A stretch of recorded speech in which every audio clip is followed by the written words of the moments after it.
Hello, नव नवीन भावबोध की ओर हम इसे समझे तो स्वाधीन चेतना और सूक्ष्म कल्पना छायावाद की विशेषताएं, लाक्षणिकता, नए प्रकार का सादृश्य विधान और सौंदर्य बोध, नूतन सौंदर्य बोध, ये विशेषताएं जो है, इन विशेषताओं को छायावादी कवियों ने हाँ, हमारे सामने रखा।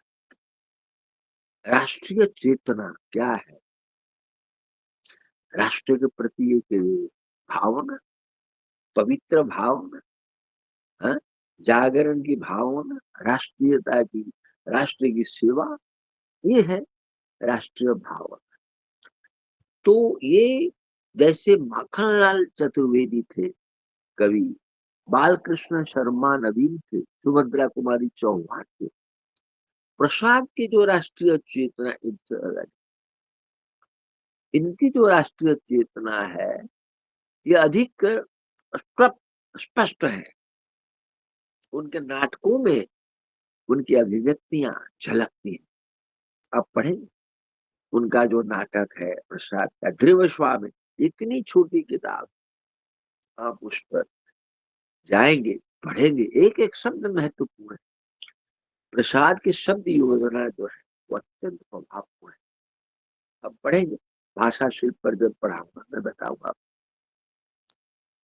तो छायावादी काव्य में बिल्कुल ध्यान देकर सुनो, छायावादी काव्य में राष्ट्रीय जागरण है और सांस्कृतिक जागरण के रूप में ये छायावाद आता है, छायावाद वादी काव्य आता है। प्रसाद का जो है प्रथम प्रभात, अब जागो जीवन के प्रभात, बीती विभावरी जागरी, ये जो कविता है इसमें सच्चाई की अभिव्यक्ति, कल्पना की अभिव्यक्ति है।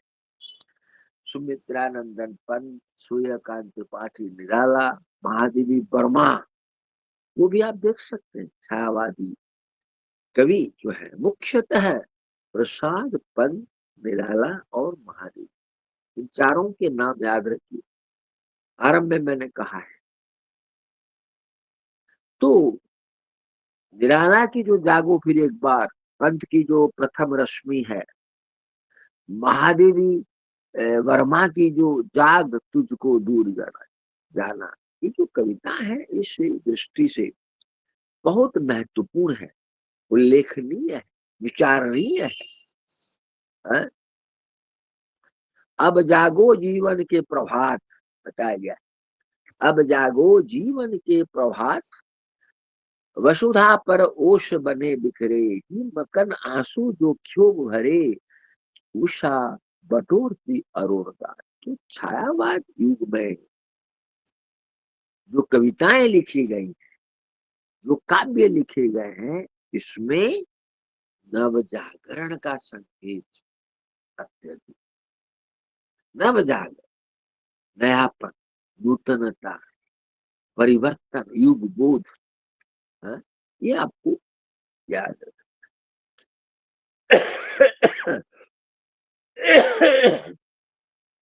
इसके पीछे है स्वाधीन मनुष्य की कल्पना। निराला कहते हैं मैंने, मैं शैली अपना, स्वाधीन चेतना को अभिव्यक्त देकर के, अभिव्यक्ति दे। भारतेंदु काल में राष्ट्रीयता की जो भावना स्पष्ट थी, अमूर्त थी, उसने द्विवेदी युग तक आते आते,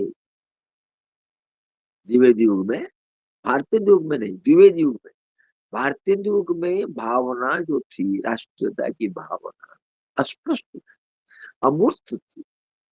लेकिन द्विवेदी युग तक आते आते स्वच्छंदता वाद के परिप्रेक्ष्य में एक राष्ट्रीय आदर्शवाद, वास्तविक आदर्शवाद का रूप ले लिया और उसी के प्रभाव में छायावाद में एक मानव परिकल्पना नई मानव परिकल्पना याद रखो, नई मानव परिकल्पना सामने आ गई। ये महत्वपूर्ण है छायावाद। तो कामायनी जो है उनकी जो रचना जयशंकर प्रसाद की कई सर्ग है उसमें, उसमें जो ज्ञान व्यक्त हुआ है, व्यक्त हुआ है, सूक्ष्म ज्ञान, क्रिया, इच्छा, इसके पारस्परिक संबंधों को अ, उन्होंने बताया है, उन्होंने तुलना की। तो राष्ट्रीय चेतना की जो प्रतीकात्मक अभिव्यक्ति है, जो सांकेतिक अभिव्यक्ति है, जो बिंबात्मक अभिव्यक्ति है, ये जो प्रतीकात्मक अभिव्यक्ति नए रूपों में आई, नए रूपों में नवीनता के साथ हमारे सामने आई।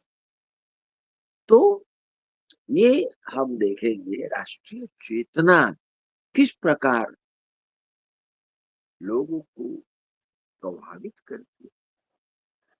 अब हम राष्ट्रीय चेतना के बाद आप लोगों को बता रहे सांस्कृतिक चेतना, जिसका संबंध संस्कृति से है। राष्ट्रीय चेतना को छायावाद में एक सांस्कृतिक चेतना के रूप में बताया गया। राष्ट्रीय चेतना को छायावादी कवियों ने सांस्कृतिक चेतना के रूप में बताया है। हाँ। उनकी जो भाव भूमि है, वे गांधीवादी से जितनी प्रेरणा पाई थी, उनको जो प्रेरणा मिली थी, उससे कम रविंद्रनाथ से नहीं मिली। महात्मा गांधी से जितनी प्रेरणा मिली, उतनी प्रेरणा रविंद्रनाथ टैगोर से नहीं। लेकिन शुक्ल ने कहा है, आचार्य रामचंद्र शुक्ल जो प्रसिद्ध है, समालोचक है, समीक्षक, उन्होंने कहा है कि छायावाद बंगाल की भाव भूमि का स्पर्श लेकर ही हिंदी में आया। ये जो छायावाद है, इसने बंगाल की भाव भूमि को स्पर्श किया। बंगाल की भाव भूमि को स्पर्श करके ये हिंदी में आया। उनकी ये जो व्याख्या है कि रूपात्मक आभास को यूरोप में छाया कहा जाता है, पंथस्माला कहते थे। बंगाल में ब्रह्म समाज के बीच जो वाणी का अनुकरण हुआ, वो आध्यात्मिक गीत था, आध्यात्मिक भजन वे लोग गाते थे। और वही आध्यात्मिक भजन उस समय छायावाद कहने लगा। तो धीरे धीरे ये जो शब्द है धार्मिक क्षेत्र से वहां के साहित्यिक क्षेत्र में आ गया। पहले धार्मिक क्षेत्र में छायावाद लहरा रहा है, धीरे धीरे फिर वो साहित्यिक क्षेत्र में आ गया। सुनो समझो, हाँ? फिर रविंद्र बाबू जो है, रविंद्रनाथ टैगोर, उनकी धूम मची और उन्होंने हिंदी के साहित्य क्षेत्र में भी छायावाद को प्रकट किया। हिंदी साहित्य का इतिहास जो है रामचंद्र शुक्ल का की जो किताब है हिंदी साहित्य का इतिहास, उन्होंने लिखा है कि छायावाद संबंधी प्रारंभिक पूर्व ग्रह का पता चलता है। बहुत दिनों तक शुक्ल जी छायावादी काव्यों को सीमित अर्थ में लेते थे, मधुचर्या कहते रहे, मधुचर्या, याद रखो। तो इस प्रकार राष्ट्रीय सांस्कृतिक चेतना की जो प्रेरणा है, वो प्रेरणा आरंभ में आध्यात्मिक, धीरे धीरे साहित्य क्षेत्र में आ गया, सूर्यकांत त्रिपाठी निराला की जो रचना है, तुलसीदास, राम की शक्ति पूजा, जयशंकर प्रसाद की जो कामायनी है, इससे परिचित अगर होंगे तो आपको मालूम होगा छायावाद कैसे आया। तो इस प्रकार टैगोर ने छायावाद को उसी तरह प्रभावित नहीं किया जैसे शुक्ल जी बताते हैं। रामचंद्र शुक्ल जी जैसे बताते हैं, टैगोर ने वैसे इसको प्रभावित नहीं किया। उन्होंने छायावाद को प्रभावित किया। रविन्द्रनाथ के सांस्कृतिक जो चिंतन था, कला विषय, उसने छायावाद को प्रभावित किया। क्लियर। तो कलाओं का अंतः संबंध रविन्द्रनाथ की सांस्कृतिक दृष्टि का एक आवश्यक पक्ष था। कलाओं का जो अंतः संबंध जीवन के साथ, तो ये जो कल्पना है कैसे आगे बढ़ती है, नए साहचर्य को विकसित करती है, कल्पना नूतन भावनाओं को विकसित करती है। तो इस प्रकार ये जो है उन्होंने बताया है प्रसाद, विश्व मंगल की भावना, विश्व मंगल की कल्पना करते प्रसाद जी रामायण में मनु विराट के प्रति एक ऐसी जिज्ञासा प्रकट करते। वो कैसे है? वो विराट था हम घोल हमें घोलता, वो विराट था हमें घोलता, नया रंग भरने को आज, नया रंग भरने को आज, कौन हुआ यह प्रश्न अचानक और कुतूहल का था सज, कुतूहल का था राज, राज। तो ये मनु विराट के प्रति जो जिज्ञासा है प्रसाद की, उन्होंने इन पंक्तियों में बताया है। ये है कलाओं का अंतः संबंध सांस्कृतिक दृष्टि से कल्पना के साथ, ये राष्ट्रीयता की, विश्व मंगल की भावना, विश्व दृष्टि की भावना। नहीं? अब हम आपको ले चलते हैं कवि दृष्टि पर, जिसमें आधुनिकता का बोध है। कवि दृष्टि पर अगर हम देखें, इसमें आधुनिकता का बोध होता है। यथार्थवाद और छायावाद, ये जो है प्रसाद का जो निबंध है, यथार्थवाद और छायावाद, पद की जो पल्लव है इसकी भूमिका, और निराला की जो परिमल है, परिमल की भूमिका जो है, इससे छायावादी कवियों के आधुनिकता का जो बोध स्पष्ट होता है।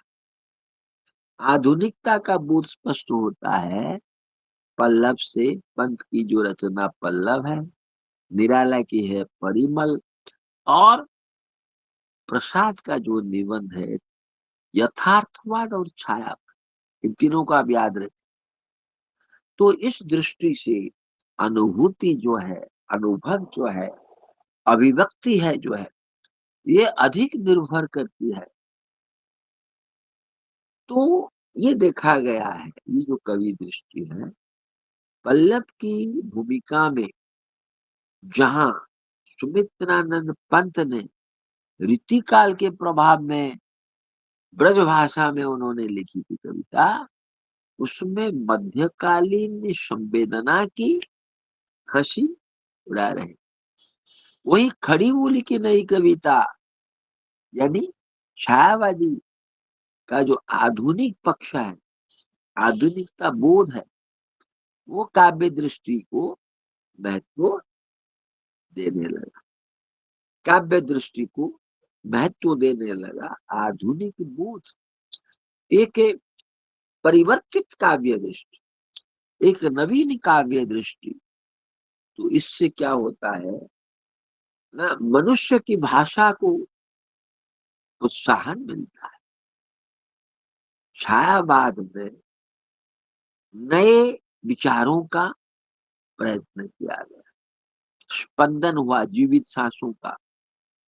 आधुनिक इच्छाओं का अंकुरित हुआ, ये इम्पोर्टेंट है। और भविष्य की आशा जो है, नवीन युग की जो जीवन दृष्टि है, ये इसमें छायावाद में कवियों ने बताया। तो मध्यकालीन सौंदर्य बोध से आधुनिक सौंदर्य बोध की जो भिन्नता पाई जाती है, उसमें विशिष्टता को महत्व दिया गया। तो इस प्रकार छायावादी कवियों ने इस प्रकार छायावादी कवियों ने नया सौंदर्य बोध विकसित किया। नया सौंदर्य बोध, नए संबंध की खोज की कवियों ने। तो पंत की जो कविता है, उनकी कविता की पंक्तियों में स्त्री को देवी माँ सहचरी प्राण बताया गया है। तो एक सौंदर्य की संक्षेप में अगर आप याद रखेंगे, एक सौंदर्य की नई दृष्टि छायावादी कवियों में देखने को मिलती है। अब आपको हम बता रहे हैं कवि दृष्टि, आधुनिकता का जो बोध है, उसके बाद हम देखेंगे आधुनिक कविता का जो ऐतिहासिक परिप्रेक्ष्य है। जयशंकर प्रसाद की जो कविताएं हैं, उनकी कविताओं में जो ऐतिहासिक परिप्रेक्ष्य है, उस ऐतिहासिक परिप्रेक्ष्य पर अगर हम जाएं, तो आपको मालूम हो जाएगा जयशंकर प्रसाद का महत्व क्या है। इस ऐतिहासिक परीक्षा में आप समझ जाएंगे कि प्रसाद का महत्व क्या है काव्य युग में। तो भारतीय युग में प्राय ब्रज भाषा में ही काव्य भाषा रही है। तो खड़ी बोली में कुछ प्रयत्न हुए, परंतु उन्हें स्वीकृति नहीं मिली। भारतीय युग में यद्यपि खड़ी बोली में कुछ रचनाएं हुई, पर वे स्पष्ट नहीं, अमूर्त, उन्हें स्वीकृति नहीं मिली। तो छायावाद जब आया, तब उसे स्थूल के प्रति सूक्ष्म का विद्रोह तक कहा गया। छायावाद को स्थूल के प्रति सूक्ष्म का विद्रोह माना गया। तो द्विवेदी युग की कविताओं में महावीर प्रसाद द्विवेदी जो है, उनकी कविताओं में स्थूल तीव्रतात्मक बताया गया। शुक्ल ने, आचार्य रामचंद्र शुक्ल ने छायावाद में नई कल्पना, लाक्षणिकता, जो मैं बताया जा चुका है, मैं बता चुका हूँ, लाक्षणिकता, चित्रमयता को इन्होंने शुक्ल ने अलग किया है।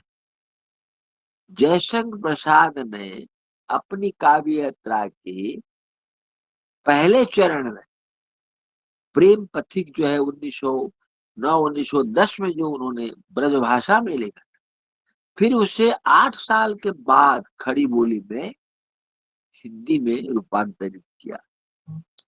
तो इसमें उन्होंने प्रेम का अर्थ बदल दिया। प्रेम पथिक में इस पथ का उद्देश्य नहीं है, इस पथ का उद्देश्य नहीं है श्रांत भवन में टिक रहना, किंतु पहुंचना उस सीमा पर जिसके आगे राह, जिसके आगे राह नहीं। आंसू, लहर, कामायनी जो है, जो भाषा है, इसमें नवीनता है। हाँ? तो प्रसाद के महत्व को समझने के लिए उनका जो कवि व्यक्तित्व है, उनकी जो काव्य दृष्टि है, उनकी जो काव्यात्मक संवेदना है, काव्यात्मक संवेदना को, काव्यात्मक विशेषताओं को हमें जानना। तो इस प्रकार प्रसाद का जो मूल्यांकन आप करेंगे, उसमें दो संदर्भ को महत्व दें। दो, एक है समरसता, दूसरा है संगीत। ये दोनों को याद रखिए। समरसता प्रसाद का जीवन दर्शन है। जयशंकर प्रसाद का समरसता, समरसवादी कवि, समरसता के कवि हैं जयशंकर प्रसाद। उनका जीवन दर्शन है। तो संगीत पर और समरस रसता पर उन्होंने विचार किया है। बहुत से अनुभव संगीत की शब्दावली को प्रसाद व्यक्त करते हैं। तो प्रसाद का जो नाटक है स्कंदगुप्त, स्कंदगुप्त नाटक की देव सेना समूची सृष्टि की व्याख्या विराट संगीत के रूप में करती है। तो प्रत्येक परमाणु के मिलने के इस जागरण का जो गीत है, बिहग, बिहाग शब्द है। तू अब तक सोई है आली आंखों में भरे विहाग में। इसमें प्रासंगिकता है, छायावाद की जो प्रासंगिकता है। तो ये प्रसाद को हम समरसता के कवि कहते हैं, क्योंकि उनका जीवन दर्शन ही समरसता है।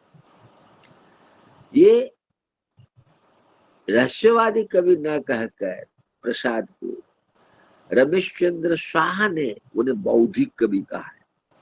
रमेश चंद्र शाह बहुत बड़े रचनाकार, साहित्यकार, उपन्यासकार। तो ये जो है प्रसाद की जो बौद्धिक अनुभूति है, उन्हें बौद्धिक अनुभूति कहा गया है, बौद्धिक कवि कहा गया है। उनकी जो बौद्धिकता है, बौद्धिक अनुभूति है, संवेदना है, ये एक खास तरह की विशेष प्रकार की प्रतीक व्यवस्था में अभिव्यक्तियों से जुड़ जाती है। तो प्रसाद, जयशंकर प्रसाद जी गहरे अर्थ में सांस्कृतिक चेतना के कवि, याद रखें। तो इस प्रकार अगर हम कामायनी पर थोड़ा जाए तो कहा जाता है कामायनी जो है ये कि कालजयी रचना है, क्लासिक कालजयी कृति, क्लासिक कालजयी कृति कहा जाता है कामायनी। महाकाव्यात्मक सृष्टि है छायावाद की, अकेले महाकाव्यता काव्यात्मक सृष्टि है कामायनी। समरसता के दर्शन के सहारे प्रसाद जी की जो ऐतिहासिक चेतना है, उनका जो ऐतिहासिक परिप्रेक्ष्य है, वो इससे प्राप्त होता है। तो कामायनी की जो विचारधारा है वो प्रसाद की मनोभूमि को सही रूप से समझा जा सकता है। तो ये प्रसाद के जो शब्द में श्रद्धा और मनु, अर्थात मनन के सहयोग से मानवता का विकास, श्रद्धा और मनु जो है ये मनन के सहयोग से मानवता का विकास हुआ है। ये भावमय है, प्रभावपूर्ण है और श्लाघ्य है। ये जो भाव बोध, सामाजिक बोध, रामायण को फैंटेसी भी कहा गया है। वैदिक कथानक का यहाँ उपयोग एक फैंटेसी की तरह ही हुआ है। तो इस प्रकार कामायनी महाकाव्य है आधुनिक जीवन बोध का। आपने पढ़ा होगा कामायन, सारे सर्गों को पढ़ी, प्रत्येक शब्द का, शब्द के कई अर्थ हैं, गहराई में जाए, या एक बाह्य अर्थ है, एक शाब्दिक अर्थ है और एक आंतरिक अर्थ है। और आंतरिक अर्थ एक भी नहीं है, एक से अधिक है। तो एक महाकाव्य है जीवन बोध का, कामायनी आधुनिक जीवन बोध का महाकाव्य बना है। तो ये विचारणीय है। प्रसाद इस महत्वपूर्ण कृति में फैंटेसी के माध्यम से अपने इच्छित अभिप्रायों को इस प्रकार उन्होंने अभिव्यक्त किया है।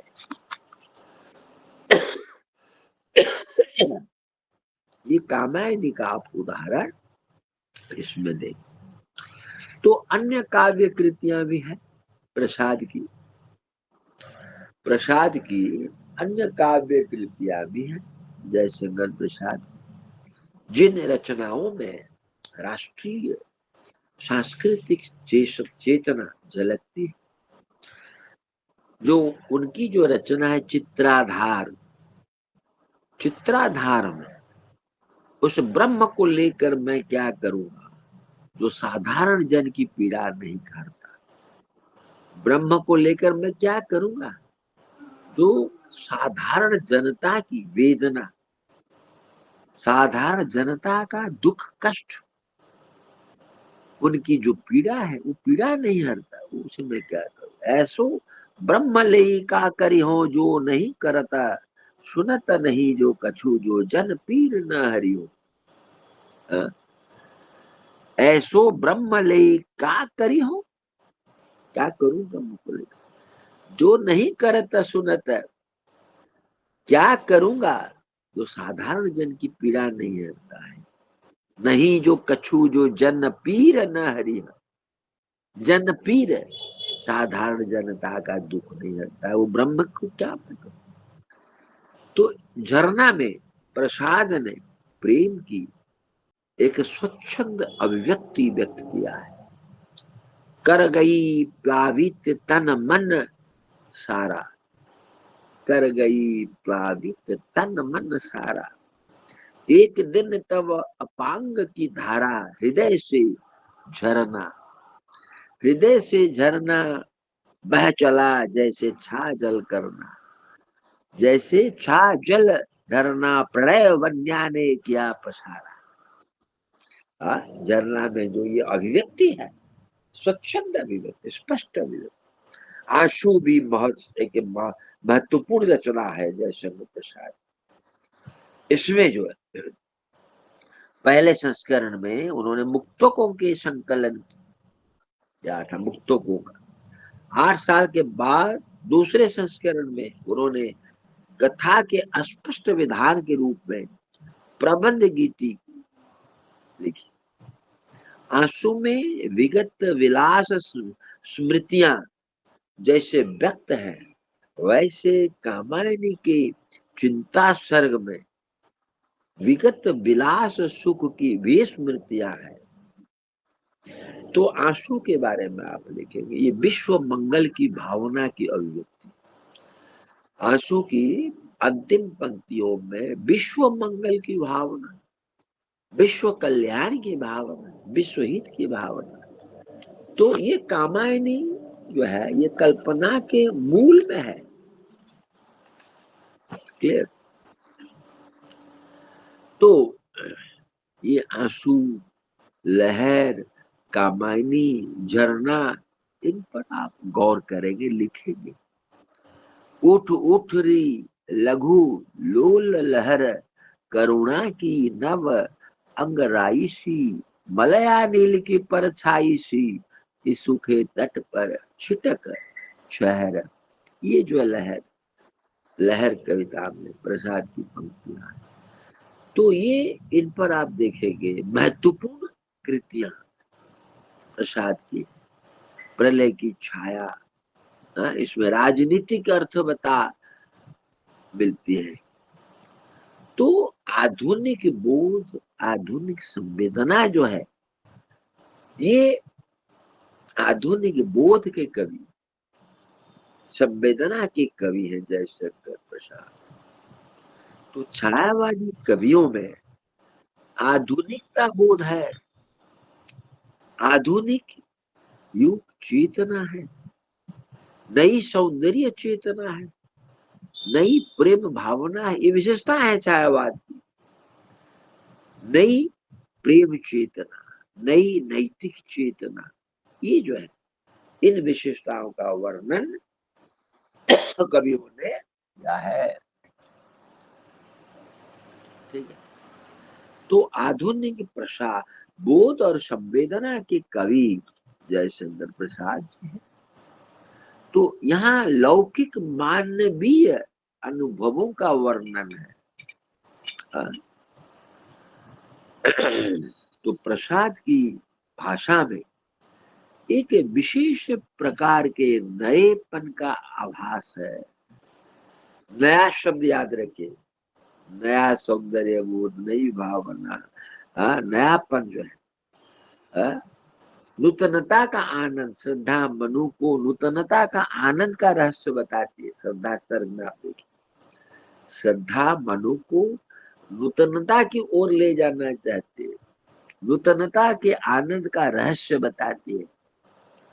तो ये द्वंद्वपूर्ण है, आनंद और दुख, दुखवाद और आनंदवाद का द्वंद्व है। और प्रसाद में आनंद और दुख, यानी दुखवाद और आनंदवाद का जो द्वंद्व है, उसको प्रसाद ने आधुनिक बोध या आधुनिक संवेदना के साथ जोड़ा है। ठीक है, है? थोड़ा मैं पानी पी लेता हूँ।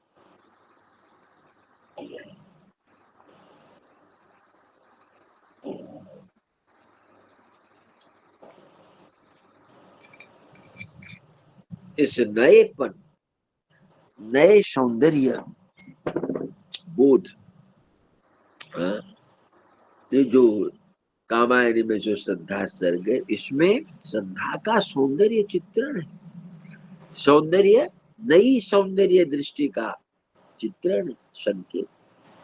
तो इसमें विश्व मंगल की भावना, हाँ, और विश्व कल्याण की जो उदारता है, ये स्पष्ट परिलक्षित होती है। तो कामायनी, आंसू, प्रलय की छाया, ये श्रद्धा सर्ग, सौंदर्य चेतना, विश्व दृष्टि, लहर, ये सारी सारी कृतियों के बारे में आप लिखेंगे जिसमें सौंदर्य चेतना है, नई सौंदर्य चेतना है, विश्व मंगल दृष्टि, आशु है। तो सारी रचनाओं को, आप रचनाओं की जो पंक्तियां आप लोगों को अच्छी लगती हैं, जिन पंक्तियों को आप याद रख सकते हैं, उन्हीं पंक्तियों को आप लिखेंगे। उदाहरण देकर आंसू में ये बताया गया है, लहर में ये बताया गया है, कामायनी के इस सर्ग में ये बताया गया है। तो ये काव्यानुभूति जो है प्रसाद, प्रेम संवेदना जो है, प्रेम कथा है, इसमें नएपन, छायावादी कवियों ने नएपन को अपनाया। प्रलय की छाया, मैं भी थी कमला, प्रलय की छाया की पंक्तियां। रूप रानी गुजरात की सोचती थी, पद्मिनी जली थी स्वयं, किंतु मैं जलाऊंगी वो दावा न लिखवाला, किंतु मैं जलाऊंगी वो दावा न लिखवाला, जिसमें सुल्तान जले। है? इस प्रकार कविता की पंक्तियों को आप देखें। तो निष्कर्ष में हम कहेंगे, जयशंकर प्रसाद जो है, वे छायावाद की प्रवृत्तियों को, विशेषताओं को उन्होंने निर्माण किया है, उन्होंने प्रतिष्ठा की है। उनकी कविताओं में आधुनिक युग की विशेषताएं पाई जाती है। पहली, जयशंकर प्रसाद की जो राष्ट्रीय सांस्कृतिक चेतना है, आधुनिक बोध जो है, उसको भाषा शिल्प की नवीनता के स्तर पर पहचानना चाहिए। उनका जो कल्पना पर बल दिया गया है, उन्होंने कल्पना पर बल दिया है, स्वाधीन चेतना को उन्होंने प्रमाणित किया है। सौंदर्य बोध, नए सौंदर्य बोध, नई चित्रमयता, लाक्षणिकता, नए सादृश्य विधान, ये जो है, ये मनुष्य के नए संबंध, नई कल्पना, ये जो है, ये सब उन्होंने अपने काव्य में, अपनी कविताओं में उन्नत होता है। तो प्रसाद जी को, प्रसाद के काव्य को राष्ट्रीय काव्य माना जाता है, सांस्कृतिक जागरण का काव्य माना जाता है, शक्ति काव्य माना जाता है। इसकी प्रेरणा प्रसाद के अपने काव्य में ही है। उनकी जो कविता है वे मानव परिकल्पना पर आधारित है। मानव परिकल्पना, नई भावना, ये जो राष्ट्रीय भावना है जयशंकर प्रसाद की, ये उनकी प्रतीकात्मक अभिव्यक्ति के हैं। वे प्रतीकात्मक अभिव्यक्ति के कवि हैं जयशंकर प्रसाद। उनकी जो कल्पना है, उसकी उनकी कल्पना में नया अनुभव, भाषा का नया साहचर्य है।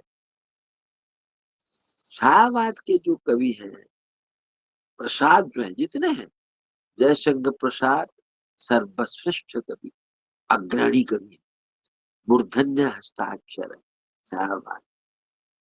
हाँ? एक नई परिकल्पना वे करते हैं, मानव की नई परिकल्पना जयशंकर प्रसाद ने की। उनकी जो कविता है वे आत्मा की संकल्पनात्मक अनुभूति है, आत्मा की, विवेक की संकल्पात्मक, कल्पनात्मक अभिव्यक्ति, संकल्पनात्मक। हाँ? तो ये संकल्पनात्मक अभिव्यक्ति जो है, अनुभूति है, ये सुमित्रा नंदन पंत के लिए भी परिपूर्ण क्षणों की अभिव्यक्ति है, वाणी।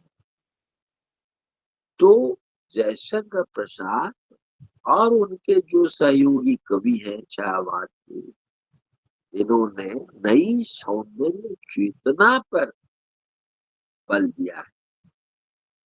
गहरे अर्थ में अगर जाएंगे, जयशंकर प्रसाद सांस्कृतिक चेतना के कवि हैं। वे प्रेम को उदात्त मानते हैं। प्रेम को जयशंकर प्रसाद उदात्त मानते हैं। हाँ? प्रलय की छाया, आंसू, जो कविताएं हैं, उनमें ऐतिहासिक चेतना की झलक मिलती है। कामायनी में जयशंकर प्रसाद ने दुखवाद और आनंदवाद के जो द्वंद्व है के बीच आधुनिक बोध को दर्शाया है, संवेदना को दर्शाया है, उनका उनको प्रमाणित किया है। तो जयशंकर प्रसाद, कामायनी जो है, ये उनकी भाव मूर्ति अधिक है। इसमें जो है मनु को कर्म जीवन में प्रवृत्त करती है श्रद्धा। इस प्रकार जयशंकर प्रसाद के काव्य में नाटकीयता है, कथा लय है, चरित्र विधान का अपना महत्व है, अपना प्रमाण, चित्र, संगीत और रंगमंच, इनकी जो शब्दावली है, इनके जो शब्द है, उन शब्दों का उन्होंने प्रयोग किया है अपनी रचना में। ध्वन्यात्मकता है, लाक्षणिकता है, ये सब समरसता है, फैंटेसी है। हाँ? ये फैंटेसी जो है मनोविज्ञान का शब्द है। इसका संबंध है स्वप्न से, इसका संबंध अवचेतन मन से।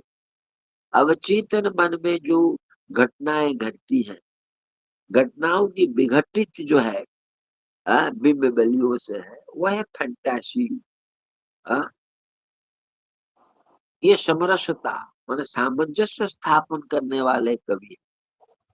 तो इस प्रकार प्रसाद, प्रश्न जो आप तैयार करेंगे, जयशंकर प्रसाद की जो काव्य दृष्टि है, जो सांस्कृतिक चेतना है, राष्ट्रीय चेतना है, राष्ट्रीय सांस्कृतिक चेतना, ये महत्वपूर्ण, उसका स्वरूप स्पष्ट किया। एक प्रश्न आप इसको बढ़िया से पढ़ लीजिए, उसके बाद थोड़ा हम उनकी भाषा पर जाएंगे, काव्य शिल्प पर जाएंगे। ये जो भाषा है, काव्य शिल्प है, क्या है काव्य भाषा?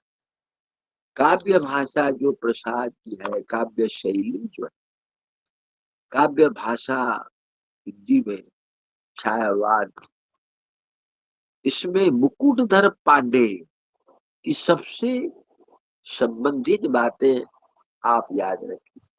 4 बातें मुख्यतः मुकुटधर पांडे ने कहा।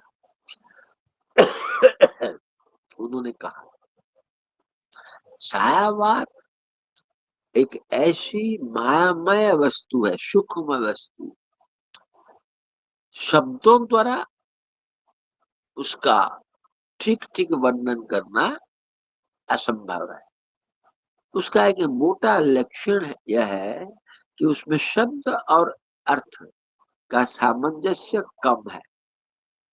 शब्द और अर्थ का सामंजस्य, उनकी प्रासंगिकता कम देखने को मिलती है, मुकुंदर पांडे ने कहा। दूसरी बात है, छायावाद के कवि वस्तुओं को एक असाधारण दृष्टि से देखते हैं। वस्तुओं को एक असाधारण दृष्टि से देखते हैं और यह अंतरंग दृष्टि ही छायावाद की प्रकाशन रीति का मूल है। अंतरंग दृष्टि, आंतरिक दृष्टि। छायावाद जो है, तीसरी बात, ये भावजन्य की वस्तु है, भावों की वस्तु, भाव राज्य की वस्तु है। उसमें केवल संकेत से ही काम लिया जाए। उनका कहना है केवल संकेत से, कल्पना से ही काम लिया जाए। ये जो है, ये मोहन मंत्र वाली निपुणता है। मोहन मंत्र वाली निपुणता यानी काव्य में चित्रकारी संगीत का अपूर्व एकीकरण हुआ है। संगीत और चित्रकारी का अपूर्व काव्य में सम्मिश्रण हुआ। ये हिंदी में छायावाद जो है, मुकुटधर पांडे ने ये लिखा। तो प्रसाद भी छायावाद की भाषा शैली की विशिष्टता को, भाषा शैली की, भाषा शुद्ध की विशिष्टता को कुछ या बहुत कुछ मुकुटधर पांडे की तरह ही देख रहे हैं। तो इस प्रकार जयशंकर प्रसाद ने स्पष्ट किया है कि ध्वन्यात्मकता, लाक्षणिकता, ये विशेषताएं हैं। ये छायावाद की विशेषताएं हैं। ध्वन्यात्मकता, लाक्षणिकता, सौंदर्य में प्रतीकात्मकता, प्रतीक विधान, उपचार वक्रता, इनके साथ स्वानुभूति, स्वानुभूति, अपनी अनुभूति, अपना अनुभव, उसकी विवृति, ये सब छायावाद की विशेषताएं हैं। निराला ने संध्या सुंदरी में, कविता में, उनकी जो भाषा है, उन्होंने कहा है दिवसावसान का समय, दिवसावसान का समय मेघमय आसमान से उतर रही है वो संध्या सुंदरी, परिशी परिशी, धीरे धीरे धीरे। ये जो है, इसमें अनुप्रास की छट्टा है, स्वर व्यंजन संबंधी अनुप्रास की छट्टा देखने को मिलती है। अभिव्यक्ति में कल्पना है, कल्पना का वैचित्र है, कल्पना की विविधता है, सुंदरीकरण। तो इस प्रकार ये काव्य भाषा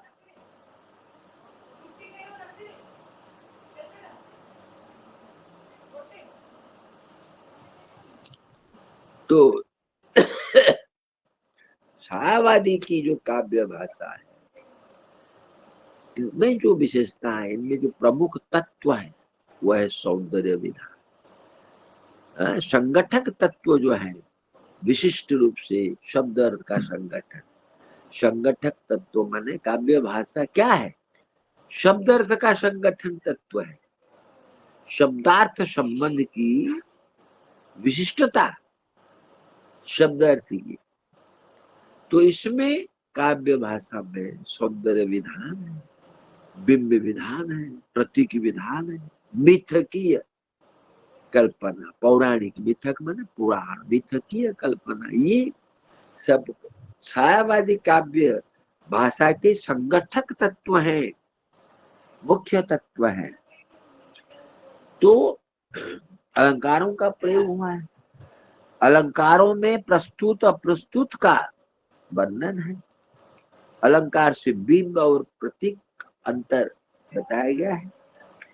तो ये अक्षर छायावादी कवि नए शब्द को लेते हैं, शब्दों का क्रम ऐसा रखते हैं जैसे उनमें उनसे नया अर्थ उत्पन्न हो जाता है, नया रंग, नया स्वाद, नई गंध है, नई ध्वनि, एक नया अनुभव, नया विचार, एक नयापन, ये मूलतः है।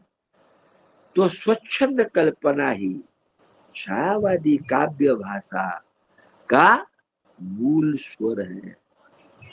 स्वच्छंद कल्पना, ये जो छायावादी हैं, ये उनकी जो कल्पना है, कल्पना ने अधिक भावात्मक नवीनता सृष्टि की, प्रकृति चित्रों को उन्होंने बनाया है।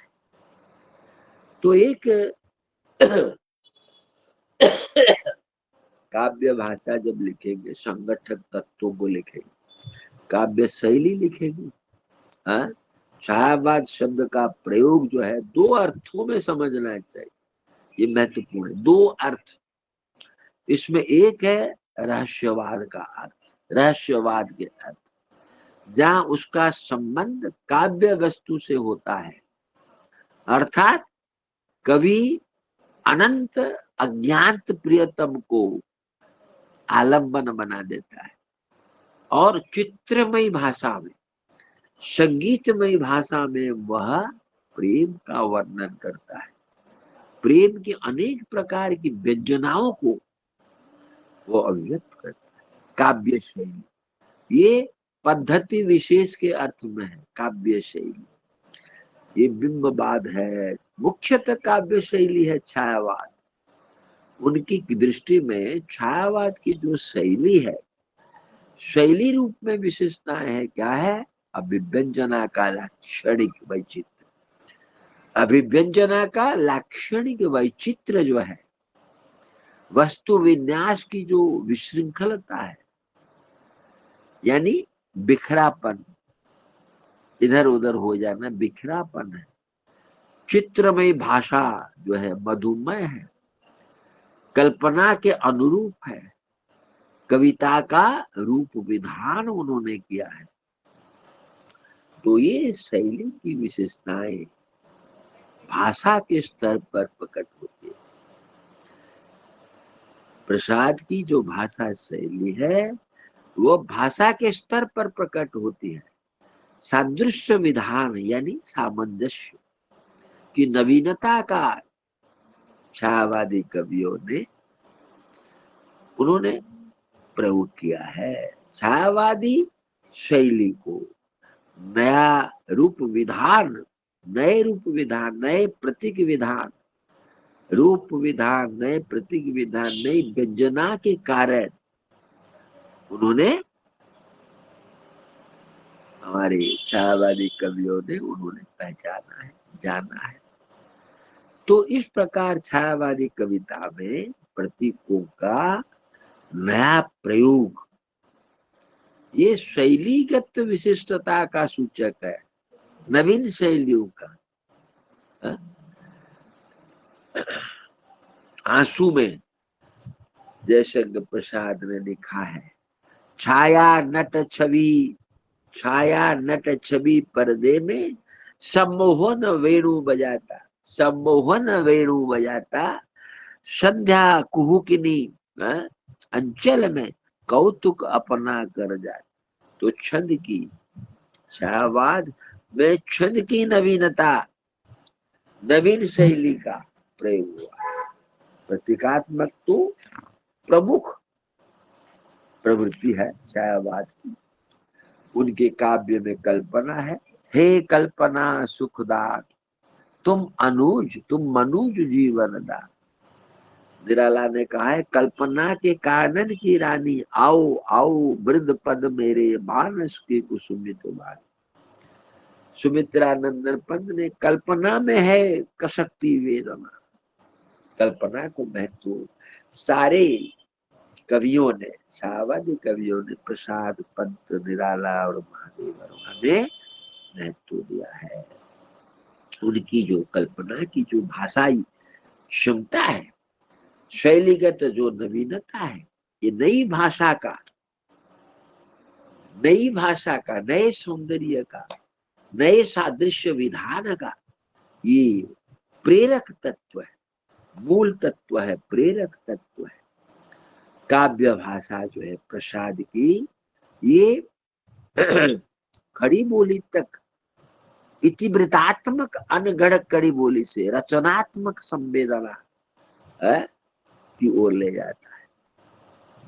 तो इसे आप देखेंगे, प्रसाद की जो काव्य भाषा है, उनको संगठित करने वाले जो उपादान है, जो घटक है, काव्य भाषा को जो संगठित करते हैं, जो तत्व, जो घटक, जो उपादान, वह है बिंब, वह है प्रतीक, मिथक और सादृश्य विधान। इन चारों को आप अवश्य लिखें।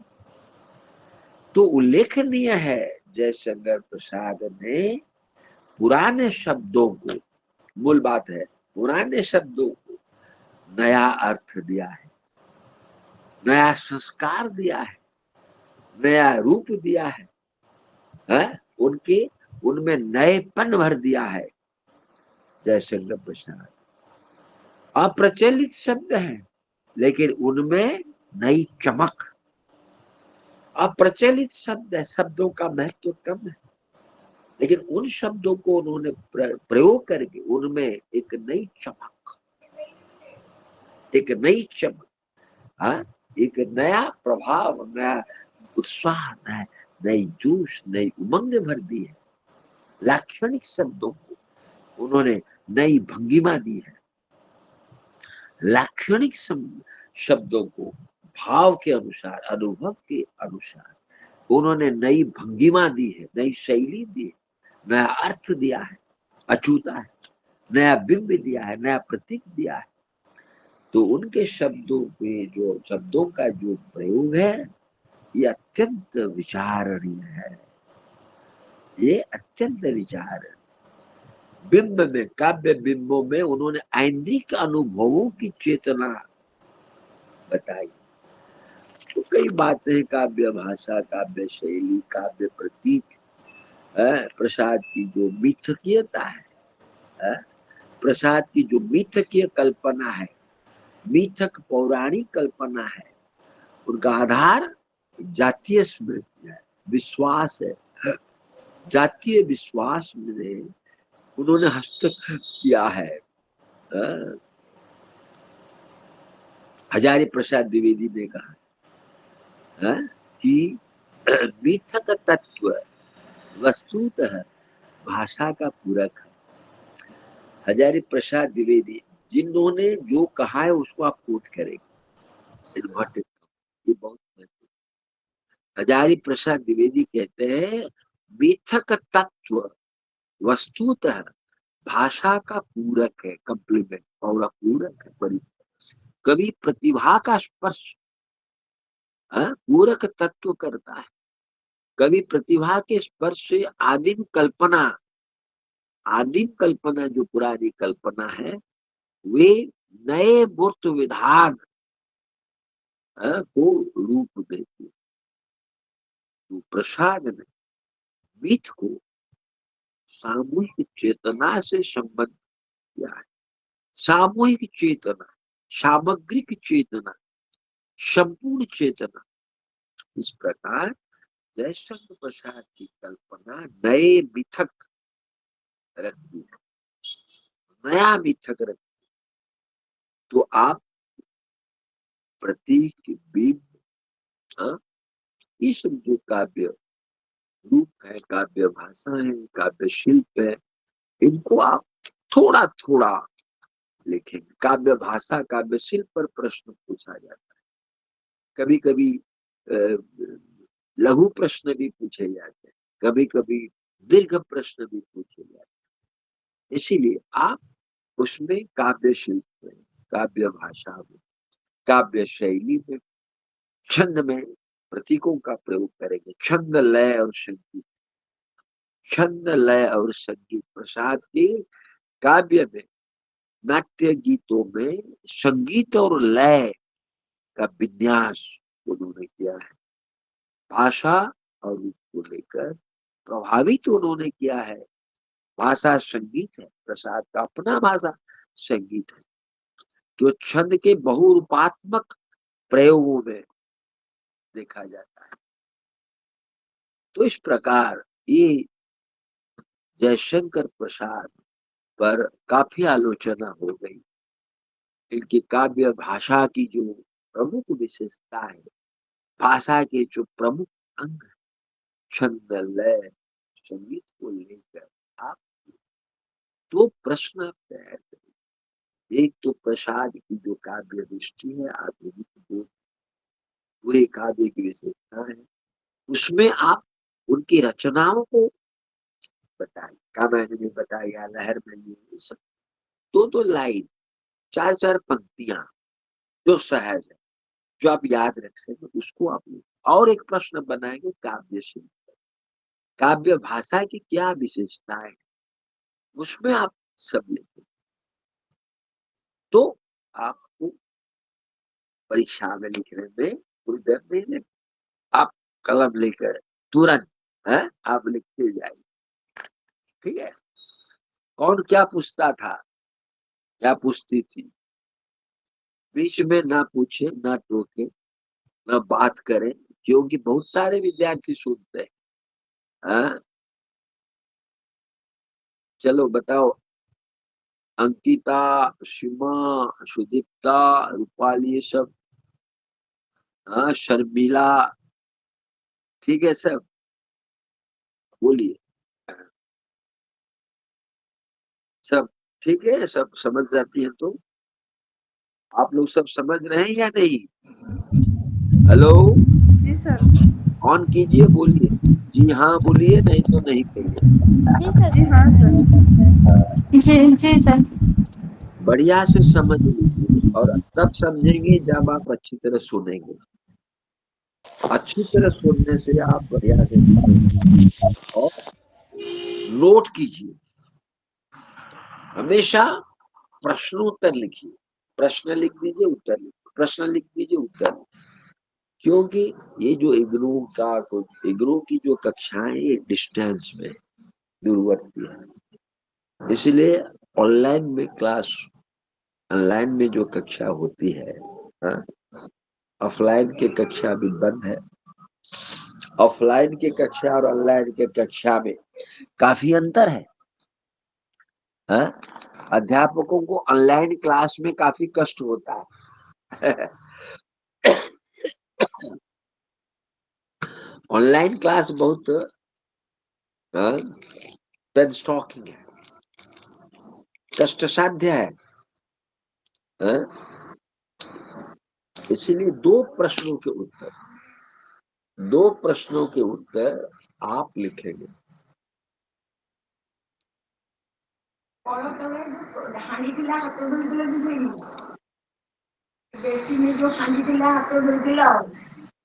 ନା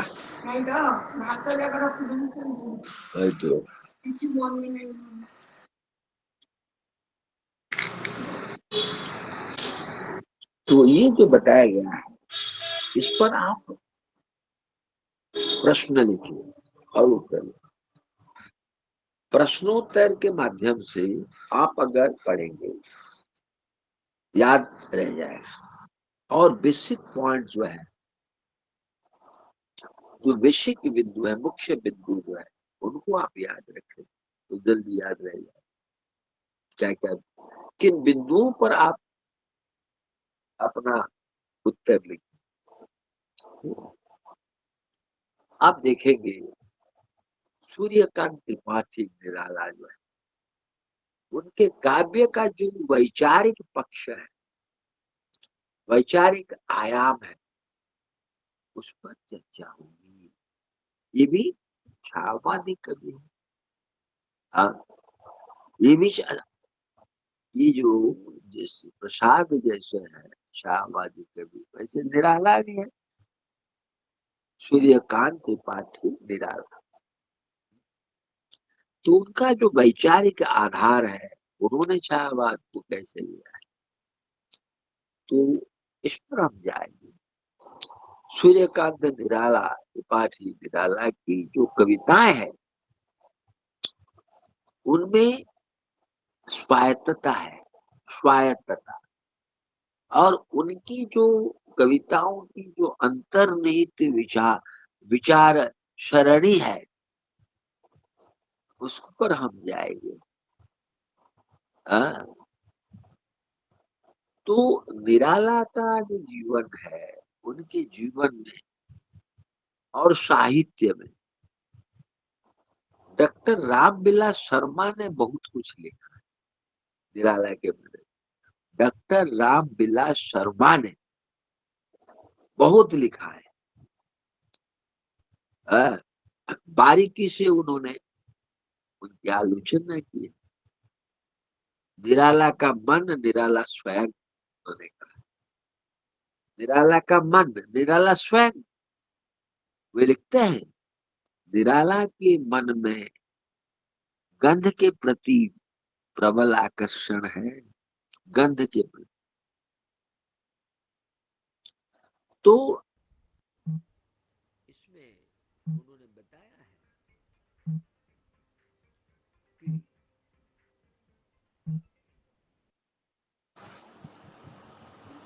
राम की शक्ति पूजा जो है। हेलो, हेलो, जी सर। अरे सुन पाते हैं? जी जी सर, अभी सुनाई नहीं दे रहा था। जी सर, सुना दे रहा है। अच्छा, अभी अभी? अभी दे रहा है। हाँ हाँ, किसी का फोन आ गया और मैंने काट दिया, पता नहीं क्या हो गया, पता नहीं क्या हो गया। अच्छा, तो मेरा ये कहना है, जो निराला जी हैं, सूर्यकांत त्रिपाठी निराला, रामविलास शर्मा ने निराला की जीवन के बारे में, मन के बारे में उन्होंने कहा है, निराला का मन निराला स्वयं। ये आप कोट करेंगे। हाँ? एक सार्वजनिक कवि है निराला जी। निराला का जो वैचारिक आधार है,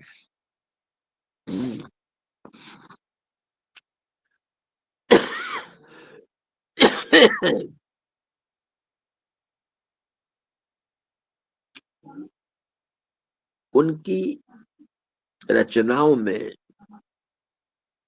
शब्द शक्ति, अलंकार का प्रयोग, प्रतीकात्मकता, जैसे प्रसाद के काव्य में पाया जाता है, बिंबात्मकता, ये आदि के बारे में उन्होंने वक्तव्य दिया है। तो रामविलास शर्मा की एक पुस्तक है, निराला की साहित्य साधना। ये कवि पुस्तक उन्होंने लिखी है, निराला की साहित्य साधना पुस्तक की द्वितीय खंड में उन्होंने लिखा है, अंग्रेजी कवि मिल्टन और तमिल कवि सुब्रमण्यम भारती भी करते हैं। तो अन्य लेखक हिंदी के भी उन्होंने भी निराला के बारे में लिखा है। तो निराला की भाषा की जो शक्ति है, शक्ति की प्रशंसा करते समय सारे कवियों ने उन पर टिप्पणी दी है, क्योंकि निराला की पहुंच बहुत ऊपर थी।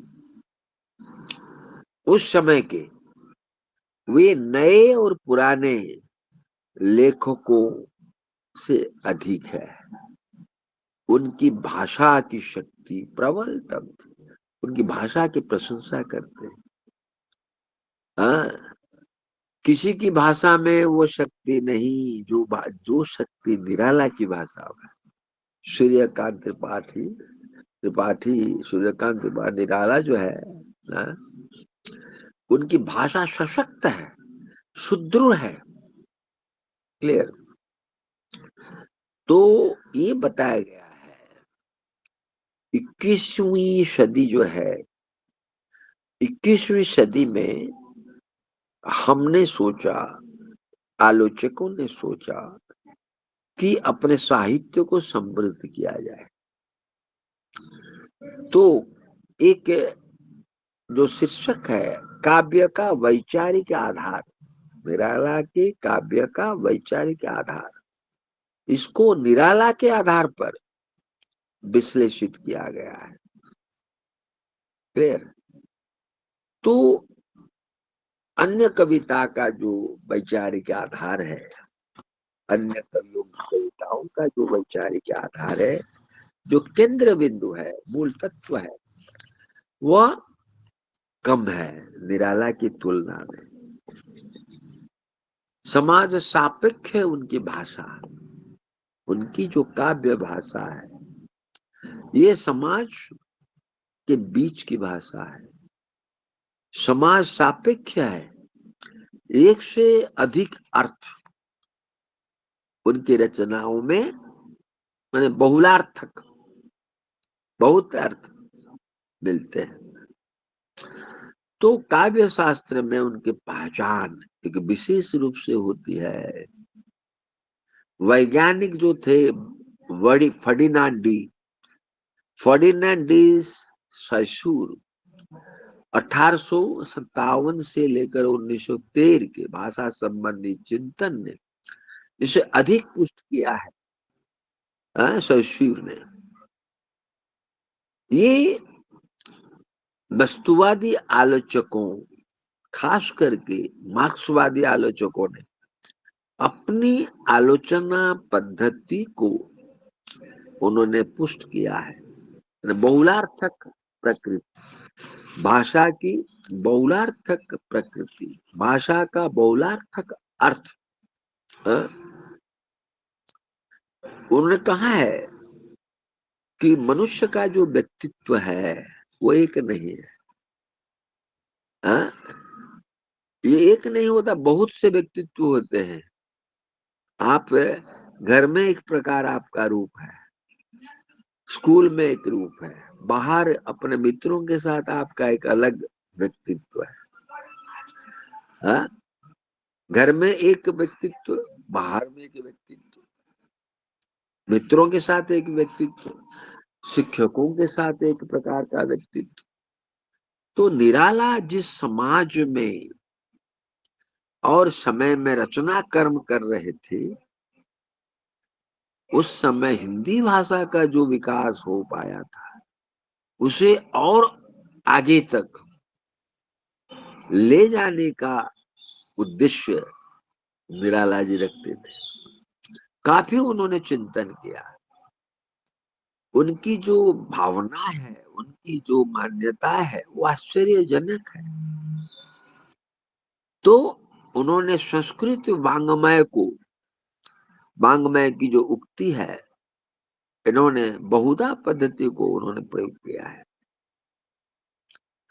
तो इस प्रकार भाषा की बहुलार्थक प्रकृति जो है, भाषा की बहुलार्थक माने अनेक अर्थ, अनेकार्थक भी लिख सकते हैं।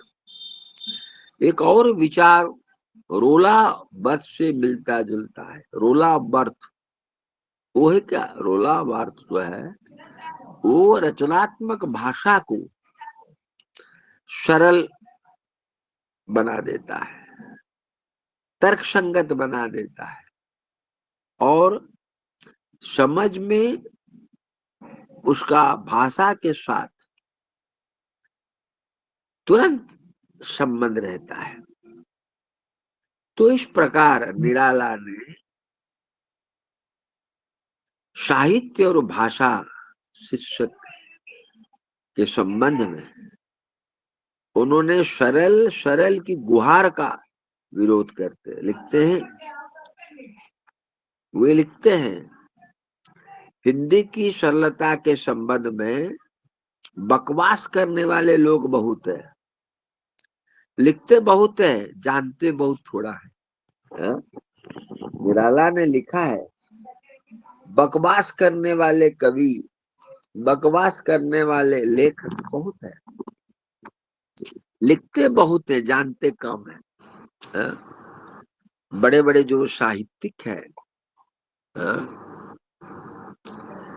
उन्होंने बड़े बड़े साहित्यिकों से समाज का वास्तव कल्याण हुआ है। वह साहित्यों की भाषा जो है, बड़े बड़े साहित्यकारों की जो भाषा है, हाँ? उनके लेख में जो 16 आने हैं, 16 आने में से 4 आने जनता के लायक है। माने साधारण जनता बड़े बड़े कवि लेखकों को कम समझते हैं। उनकी जो भाषा है, हाँ? उन्हें कम समझते हैं साधारण लोग। हाँ? तो निराला जो है, उन्होंने काव्य का वैचारिक आधार, हाँ, जानने के लिए उन्होंने प्रयत्न किया है। यथार्थ को, समाज की यथार्थता को उन्होंने समझने का प्रयास किया है। हाँ? समाज की विभिन्न वर्गों की स्थिति, विभिन्न वर्गों की जो स्थिति है, जो गतिविधियां है, जो भूमिका है, निराला ने उन्हें समझा है और काव्य में उनको वर्णन किया है। तो स्वाधीनता आंदोलन के दौर में ब्रिटिश साम्राज्यवाद का शासन था, हाँ? और देश के लोग गुलाम थे। देश का जो शासन वर्ग है, शासक है, हाँ? वे उनके साथ कुछ लोग मिले हुए थे। देश में नवोदित पूंजीपति, मध्य वर्ग के लोग, किसान और मजदूर, ये सब विभिन्न वर्ग थे। और इन वर्गों में पूंजीपति वर्ग जो है, धनाढ्य लोग, रईस लोग, अमीर लोग, उनको अपने विकास के लिए भारत की को एकताबद्ध करना और वहां यहाँ के बाजार को मुक्त करना सबसे ज्यादा जरूरी था। तो इस प्रकार पूंजीपति वर्ग ने ही राष्ट्रीयता यानी भारत का बोध प्रचारित किया। रीतिकाल के दोहों, रीतिकाल में जो दोहे हैं बिहारी के, दोहों में मेरी भवबाधा जो है दोहा बिहारी, उनकी जगह 19वीं सदी के अंत में भारत दुर्दशा का बोध सामने आया। भारत की जो स्थिति है, दयनीय स्थिति, दुर्दशा, भारत और भारतीय, इसमें भारत की कल्पना हुई, उनकी मुक्ति का एहसास दिलवाया गया। तो ये जो है स्वतंत्रता, समता, मित्रता, बंधुता, स्वराज, स्वदेशी, ये जो नारा दिया गया भाईचारे का, बंधुत्व का नारा, इसमें समता का नारा जो है ज्यादा है, लेकिन वो ज्यादा प्रचारित नहीं हो सका। फ्रांस की जो क्रांति हुई, उसकी नारों ने पूरे यूरोप के साहित्य में रोमांटिक साहित्य को जन्म दिया। उसी तरह स्वतंत्रता हमारा जन्मसिद्ध अधिकार है, ये जो नारा है, आजादी हमारा जन्मसिद्ध अधिकार है। तो इसमें भारतीय भाषाओं के साहित्य, रोमांटिक साहित्य का आंदोलन तो सामाजिक विकास की जो नई मंजिल है वो हासिल करने के लिए देश के लोगों ने, देशवासियों ने बहुत कुछ कुर्बान कर दिया है, बहुत कुछ त्याग किया। तो निराला का जो साहित्य है इसी ऊर्जा से दीप्त हो रहा था। निराला की जो कविताएं हैं, निराला का जो काव्य है, जो साहित्य है, इस उद्देश्य से दीप्तमंत हो रहा था। दार्शनिक चिंतन को वे आत्मसात करते थे, एक नया अर्थ देने के लिए निराला कोशिश करते थे। इस प्रक्रिया में नवजागरण, भारतीय नवजागरण के जो बौद्धिक स्रोत है, बौद्धिक तत्व है, उन्होंने, निराला ने उनको अर्थ दिया, उन पर निगाह डाली। तो जागो फिर एक बार जैसी रचना जो है उनकी व्याख्या भारतीय नवजागरण की प्रक्रिया के आधार पर हुई। तो इसमें निराला ने मुक्ति का दर्शन, मुक्ति का चिंतन किया है। वैचारिक आधार जो है छायावादी कवियों की वैचारिक, उनका जो वैचारिक आधार है वह है मुक्ति का चिंतन। मुक्ति का जो चिंतन है, मुक्ति के चिंतन की प्रक्रिया में मुक्ति को महत्व दिया जाता है, शांति को महत्व दिया जाता है। तो इसमें खास मंजिल तक लोगों को ले लिया जाता है। इसमें एक वर्ग है नवोदित पूंजीपति वर्ग, और दूसरा है उनके अधीन काम करने वाले गरीब मजदूर लोग। तो ये दो वर्ग हैं। पूंजीपति वर्ग जो है वे ब्रिटिश साम्राज्यवाद के खिलाफ अपने पक्ष में एकतावद्ध करना चाहते थे। प्रथम विश्व युद्ध में भारी मुनाफे कमाकर यहाँ की का जो पूंजीपति थे यहाँ के, वे शक्तिशाली हो गए और स्वाधीनता आंदोलन का राजनीतिक नेतृत्व अपने हाथ में वे लेने के लिए प्रयत्न करते रहे। तो ये जो है उसी समय निराला ने अपना योगदान दिया। उनकी कविताओं में भारतीय नवजागरण की विचार का जो वैचारिक आयाम है उसी का अंतर्विरोध है। उनकी सारी कविताओं का एक ही वैचारिक आधार नहीं है, हाँ, कई आधार हैं। बादल राग कृषक मुक्ति की विचारधारा की कविता है। बादल राग इसमें वैचारिक आधार मजदूर वर्ग की विचारधारा यानी मार्क्सवाद, लेनिनवाद है, क्योंकि उसी विज्ञान के प्रकाश में यह सत्य उजागर करता है, अन्वेषण करता है सत्य का, जो शोषण पर आधारित है। तो ये जो है, इसको जानने के लिए विभिन्न वैचारिक आधार वाली कविताएं जो है निराला की, उन कविताओं पर रामविलास शर्मा ने लिखा है। उन्होंने लिखा महाराज शिवाजी का पत्र रचना है।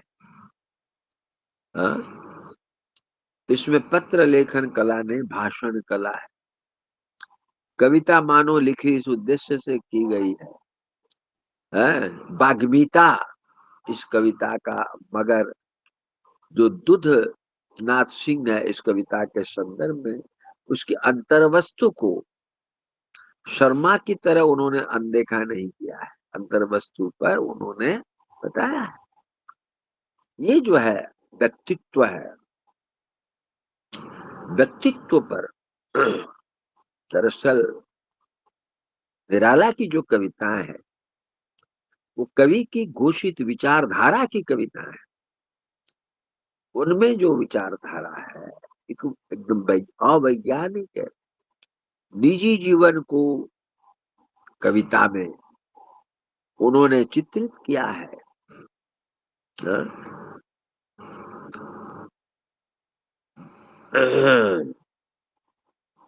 निराला के जो देव है, देव द्विज के बारे में, मुसलमानों के बारे में उन्होंने घोषित विचार कविता में किया है।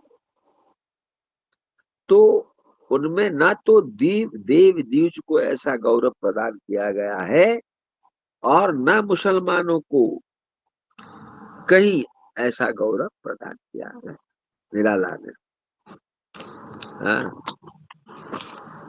तो बादल राग में निराला की 6 कविताएं,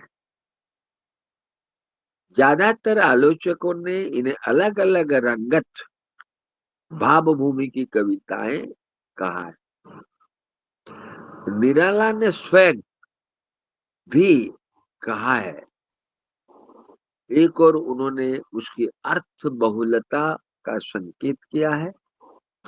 वही काव्य वस्तु के रूप में बुराई के खिलाफ बगावत को रेखांकित किया है।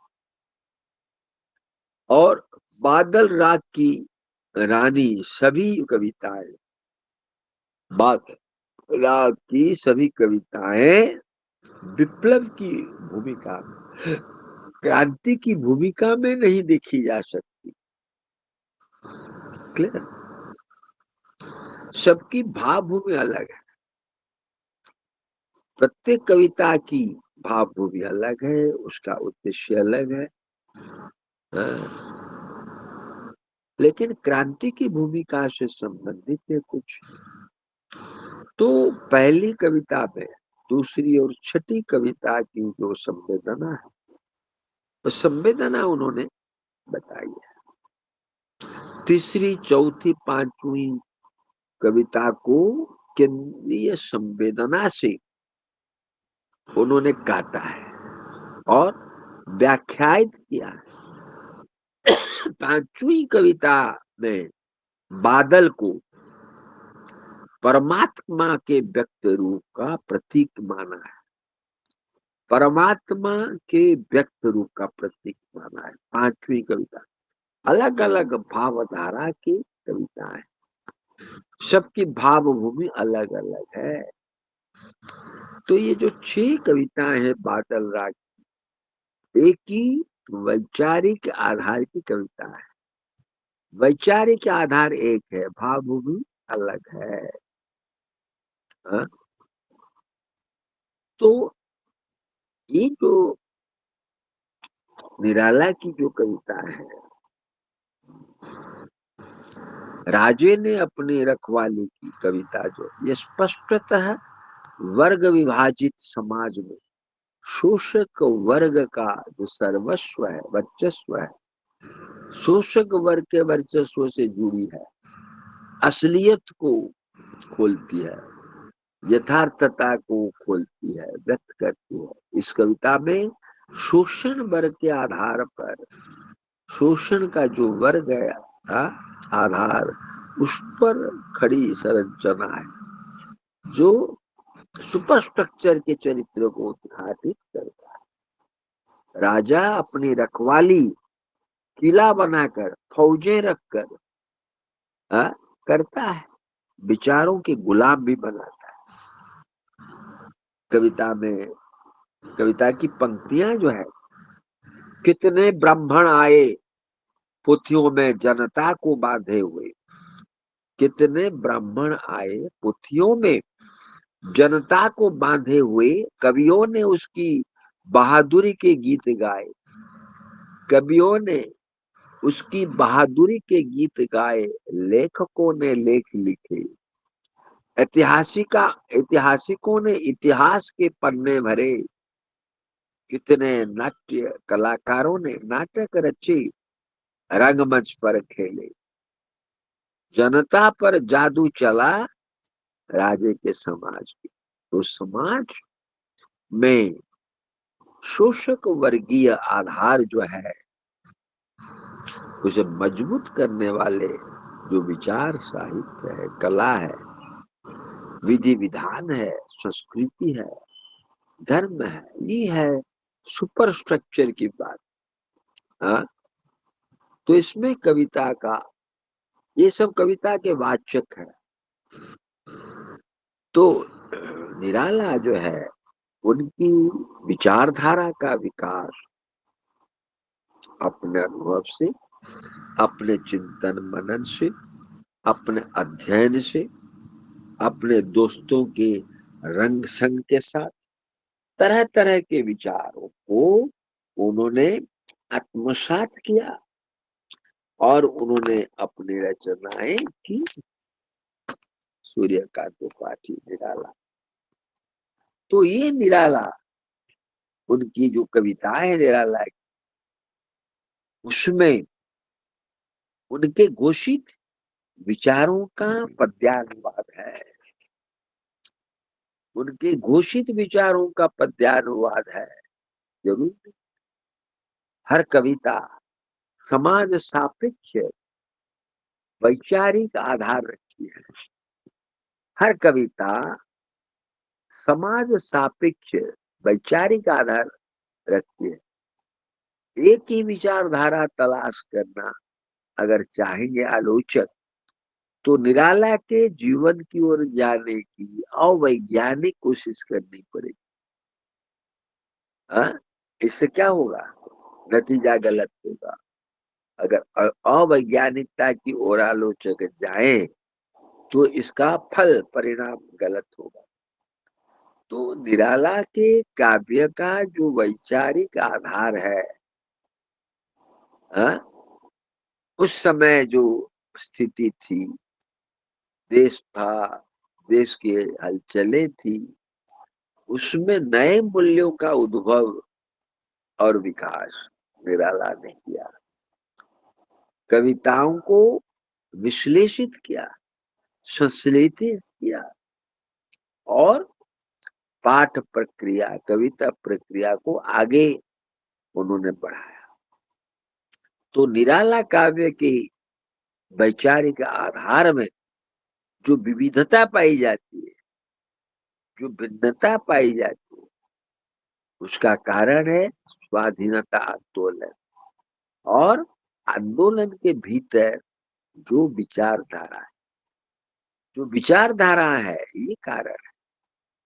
भारतीय पूंजीपति वर्ग इस आंदोलन की नेतृत्वकारी शक्ति थे।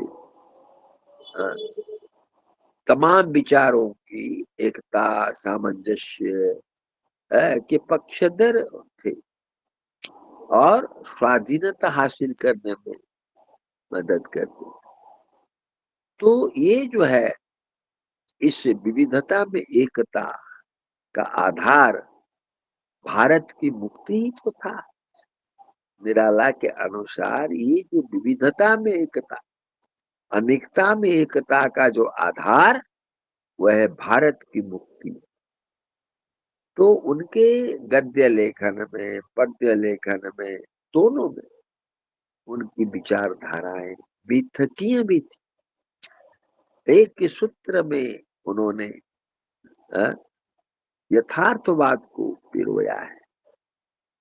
भारत की आजादी, स्वतंत्रता संघर्ष, मुक्ति की प्रेरणा, मुक्ति की प्रेरणा से उनकी कल्पना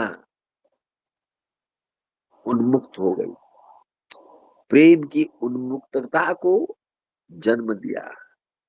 प्रकृति प्रेम, यु मृत्युबोध की रचनाएं, काल बोध या मृत्युबोध की रचनाएं भी मुक्ति के विचारों से ही प्रेरित है। तो ये जो निराला जी है, ये निजी जीवन के साथ हमेशा जोड़ते हैं। इसमें एक ही प्रश्न है, निराला काव्य का, निराला के काव्य का वैचारिक आधार क्या है? हाँ? ये आपको इस प्रश्न का उत्तर जो मैंने चर्चा की, ये आपको लिखना है। उनमें, उनके काव्य में प्रगतिशीलता के प्रेरक तत्व पाए जाते हैं। नए और पुराने का सामंजस्य प्रगतिशीलता में, नए जैसे बताया गया था प्रसाद के काव्य में, वैसे उनमें प्रगतिशीलता के नए और पुराने का सामंजस्य पाया जाता है। तो उनके प्रगतिशीलता के जो प्रेरक तत्व है, ये प्रेरक तत्व उनकी कविताओं में। तब प्रश्न है, प्रयोगशीलता है क्या? ये जो प्रगतिशीलता, प्रयोगशीलता, ये जो नए और पुराने का जो सामंजस्य है, हाँ, ये उनका जो योगदान रहा है निराला जी का। ये जो नए और पुराने का जो सामंजस्य है, पश्चिमी साहित्य में फ्रांस की जो क्रांति हुई थी, इसमें नए मानव मूल्यों से प्रेरित होकर कवियों ने नए प्रयोग किए। पुराने साहित्य से निकलने वाले जो मूल्य है, सामंत्य मूल्य, उनसे सामंजस्य जोड़ने की कोशिश उन्होंने नहीं की। हाँ?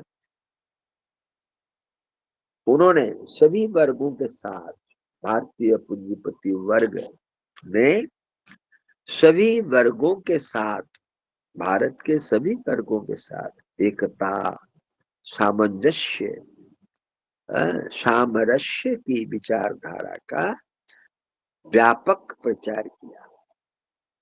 विविधता में एकता को महत्व दिया, क्योंकि राष्ट्रीय एकता, राष्ट्रीय एकता मुक्ति के बिना, मुक्ति की एकता के बिना संभव नहीं थी।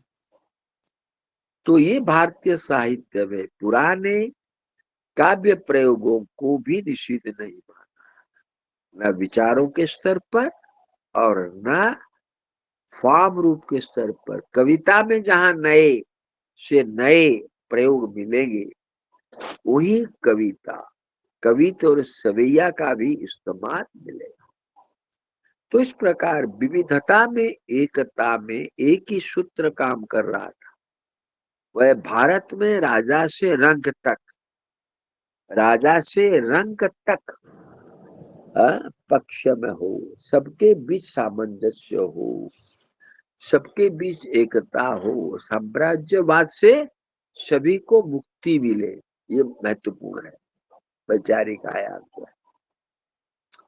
काव्य में जो प्रयोगशीलता है, काव्य में प्रयोगशीलता का अर्थ क्या है, तात्पर्य क्या है?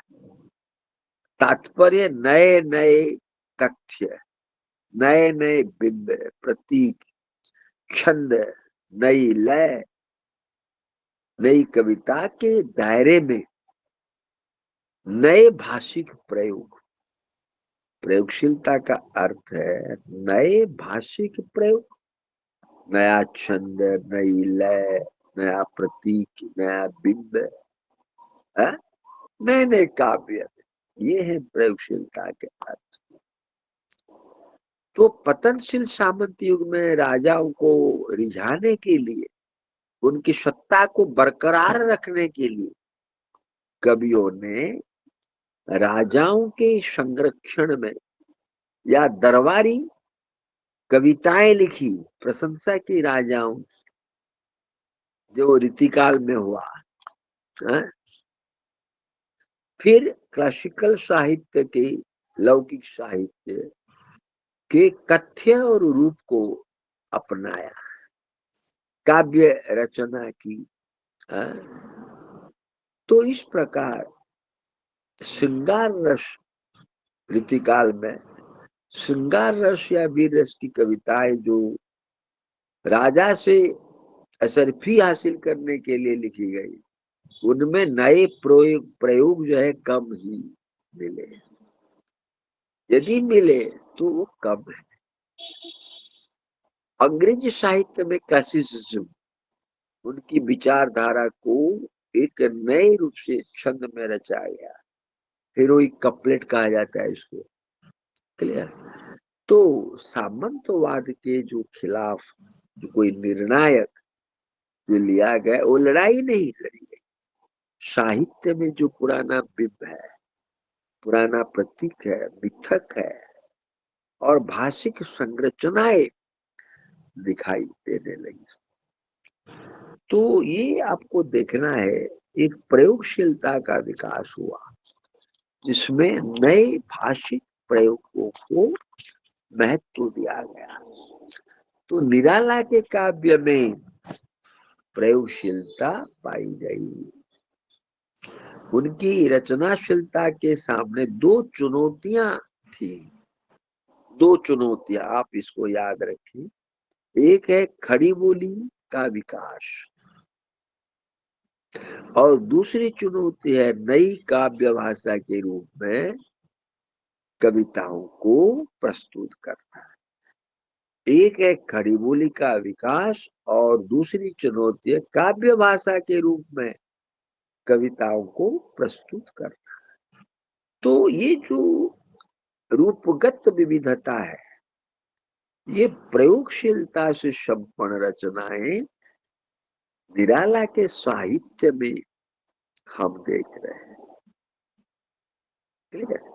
नवगति वीणावादिनी वरदे का वाचक सरस्वती से ये वरदान मांगता है। नवगति नवलय ताल छंद नव, नवल कंठ नव जलद मंद्र रव, नव नभ के नव विहंग वृंद को, नव पर नव स्वर दे। ये जो नव स्वर निराला के काव्य में ये प्रयोगशीलता की विविध धाराएं हैं। नवगति नवलय ताल छंद नव, नवल कंठ नवल जलद मंद्र रहो, नव नव के नव विहग वृंद को, नव पर नव स्वर दे। ये जो प्रयोगशीलता की धाराएं इन पंक्तियों में देखने को मिलती है। निराला एक ऐसे कवि हैं जिनके विराट सर्वग्रासी प्रतिभाशाली व्यक्तित्व, उनके व्यक्तित्व में, प्रतिभा संपन्न व्यक्तित्व में काव्य रचना प्रक्रिया के अनेक स्वर प्रतिध्वनित होते हैं, समय के साथ क्रियाशील होते हैं। उनकी भाषा में संवेदना है, काव्य प्रयोग है में की विविधता है।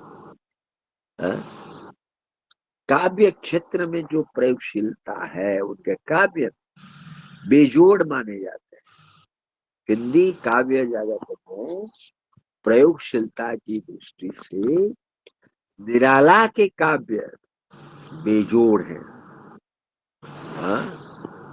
भाव भाषा छंद की दृष्टि से, काव्य विषय संबंधी प्रयोगशीलता की दृष्टि, राम की शक्ति पूजा जो है, तुलसीदास सरस्वती वंदना, ये जो ऐतिहासिक पौराणिक रचनाएं हैं, ये निराला की रचनाएं छायावाद को उत्कर्ष प्रदान करती है, उत्कर्ष प्रदान कर चरम सीमा पर, चोटी पर पहुंचा देती है। लेकिन उनकी जो गद्यात्मक रचना है, कुली भाट, बिलेसुर, बकरीहा और ये चतुरी कुमार, चतुरी चमार, ये जो है ये कविता के क्षेत्र में, तोड़ती पत्थर, वो तोड़ती पत्थर आपने पढ़ा हो, ये कविता आपने पढ़ी हो, भिक्षुक, भिक्षुक कविता, वो तोड़ती पत्थर बेहतरीन कविता है। रानी और कानी, गरम पकौड़ी, खजोहरा, चरखा चला, कुत्ता भौंकने लगा, डिप्टी साहब, ये जो है कविता है, ये अकल्पनीय है छायावाद के क्षेत्र में। तो ये जो सूर्यकांत त्रिपाठी निराला ने अपने युग की राजनीति, प्रशासनिक की व्यवस्था, न्याय व्यवस्था, सामंतीय शोषण पर उन्होंने खुलकर हस्तक्षेप किया, करने नहीं दिया, विरोध किया। उनकी कविता की ये जो धार है, ये अन्य कविताओं कवि जो है छायावादी कवि, अन्य छायावादी कवियों में प्राय नहीं मिलती। सारी विशेषताएं निराला में उनकी प्रयोग धर्मिता के कारण आई। प्रयोगवादी कवि, स्वच्छंद छंद का प्रयोग उन्होंने किया है। स्वच्छंद छंद मुक्ति की चेतना को प्रतिबिंबित किया है। आज नहीं है मुझे और कुछ चाह, आज नहीं है मुझे, प्रगल्भ प्रेम कविता में उन्होंने कहा है, आज नहीं है मुझे और कुछ चाह, अर्ध विकच इस हृदय कमल में आतू, प्रिय छोड़कर बंधन मैं छंदों की छूती है। ये जो निराला की पंक्तियां हैं, उनकी जो कविता है जूही की कली, एक नए प्रयोग धर्मी कविता है।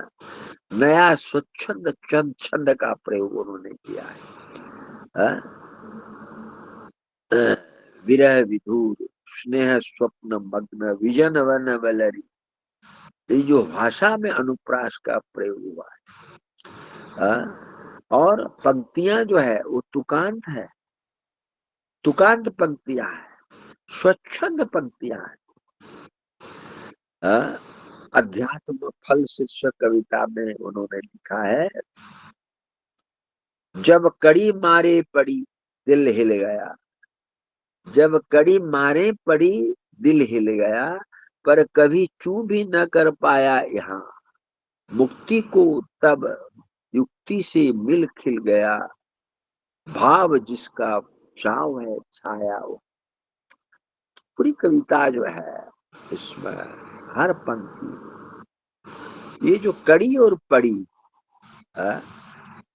कड़ी मारे पड़ी दिल हिल गया, पर कभी चू भी न कर पाया। जो कड़ी और पड़ी, दूसरी पंक्ति में कभी और चू, तीसरी पंक्ति में मुक्ति और युक्ति, ये जो है चौथी पंक्ति में भाव और भाव जिसका चाव है, भाव चाव, ये जो है इनका जो तुक मिल रहा, ये आपको याद रखना है। समय धीरे धीरे हो जाता है, 2 घंटे खत्म हो जाते हैं, पता नहीं चलता। हाँ, ये जो है निराला, उनके काव्य में मुख्यतः प्रयोगशीलता पाई जाती है। निराला की साहित्य साधना में डॉक्टर रामविलास शर्मा ने लिखा, 4 श्रेणियों में उन्होंने बांटा है, गीत, प्रगीत, आख्यान काव्य और गीति नाट्य। इनको आप याद रखें। गीति काव्य में प्रयोगशीलता है। गीति काव्य में हमें प्रेम गीत, ऋतु गीत, प्रार्थना गीत, राष्ट्रीय उद्बोधन के गीत, मृत्यु गीत और आत्म साक्षात्कार के दार्शनिक गीत, लोकगीत, गजलें, ये जो उनके नए नए रूप मिलते हैं निराला। आप कविता की पंक्तियों का उदाहरण देखिए, दृष्टांत। निराला ने ऐसे लिखा है, भले ही आप उसको न समझाएं, लेकिन अवश्य उदाहरण के तौर पर उनकी कविताओं की पंक्तियां आप अवश्य लें। उनके गीतों की जो अंतर्वस्तु है उनमें प्रयोगशीलता का आभास है। प्रयोगशीलता, जीवन की आकांक्षा, स्वाधीनता, मानवीय जीवन जीने की जो चाह है, उस चाह को निराला ने अपने गीतों में स्थानित किया है, अभिव्यक्त किया है। प्रिय मुद्रित दृग खोलो, गत स्वप्न निशा का तिमिर जाल, नव किरणों से धो लो, जीवन प्रसून और व्रंतहीन, खुल गया उषा नव में नवी। ये जो है बहुत सारे गीत है निराला जी, उसमें जीवन का उल्लेख उन्होंने किया है। ठीक है, तो ये इसमें से, और राम की शक्ति पूजा इस खंड में है। ये खंड 2 में राम की शक्ति पूजा का एक पाठावलोकन है, इस पर चर्चा करेंगे कल। अभी समय हो गया है, बाद में इस पर चर्चा करेंगे। और इसमें जो मैंने पढ़ा है, इसमें प्रयोगशीलता का अर्थ, प्रयोगशीलता के तत्वों को आप चर्चा करेंगे, और वो भी निराला की काव्य, निराला की कविताओं के उदाहरण देकर, कविताओं की पंक्तियों को लिखकर काव्य में प्रयोगशीलता कैसे पाई जाती, निराला के काव्य में प्रयोगशीलता कैसे पाई जाती है, प्रयोगशीलता के जो विभिन्न प्रेरक तत्व, प्रेरक रूप, उनका विवेचन आपको करना होगा इस प्रश्न में। तो सूर्यकांत त्रिपाठी निराला और जयशंकर प्रसाद, इनके बारे में कम से कम 4 प्रश्न याद रखिए। 4 प्रश्नों के उत्तर आप याद रखिए, उनमें से आपको 2 प्रश्न लिखने हैं, बढ़िया से पढ़ लीजिए, नोट कीजिए, बार बार लिखिए, बार बार स्मरण कीजिए। याद रखने का तरीका है, लोग आज पढ़ते कल भूल जाते हैं, क्या वजह है? अनमने हो जाते हैं। जो आप पढ़ रहे हैं उनको रिकॉल कीजिए, पुनः स्मरण कीजिए, सोते वक्त, बैठते वक्त, खाते वक्त, गाड़ी चलाने के समय नहीं, गाड़ी चलाने के समय पाठ को अगर आप पुनः स्मरण करेंगे दिमाग में, तो एक्सीडेंट की है।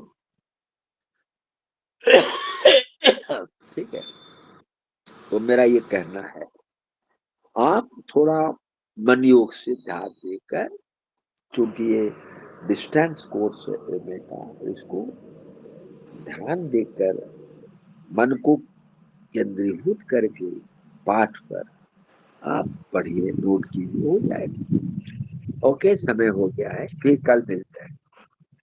Okay, thank you hello, sir. जी सर। और खुश रहो, सब गुड नाइट खुश सर। रहो, और गुड नाइट।